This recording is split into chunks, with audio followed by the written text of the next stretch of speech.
പക്ഷെ ഞാൻ ഈ ടോപ്പിക്കിൽ കൂടുതൽ പറയാൻ ഉദ്ദേശിക്കുന്നത്, എന്തുകൊണ്ടാണ് പാകിസ്ഥാൻ ഒരു ഫുൾ ഫ്ലഡ്ജ് വാറിന് വേണ്ടി, അതേപോലെ എന്താണ് അവരുടെ ഉദ്ദേശ ലക്ഷ്യം? അതായത് മനസ്സിലാക്കുക, ഇത് പാകിസ്ഥാന്റെ മാത്രമായിട്ടുള്ള ഒരു പരിപാടിയല്ല. ഇതിൻ്റെ പിറകിൽ ചൈന എന്ന് പറയുന്ന ഒരു രാജ്യം എല്ലാ രീതിയിലും പാകിസ്ഥാനെ പിന്തുണയ്ക്കുന്നുണ്ട്. പാകിസ്ഥാൻ ഇന്ത്യയുമായിട്ടൊരു കൺവെൻഷണൽ വാർ നടത്തി, ഒരു കോൺഫ്ലിക്റ്റ് നടത്തി. അവർക്ക് ഇവിടെയും ജയിക്കാൻ പറ്റില്ല എന്നവർക്കറിയാം.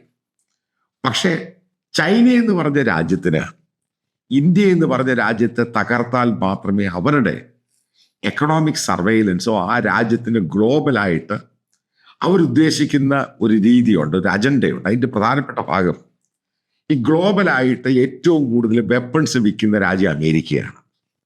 ഇപ്പം ചൈന ഉക്രൈൻ റഷ്യ വാറിന് മുമ്പ് അത് 2ാം സ്ഥാനം റഷ്യക്കാണ്.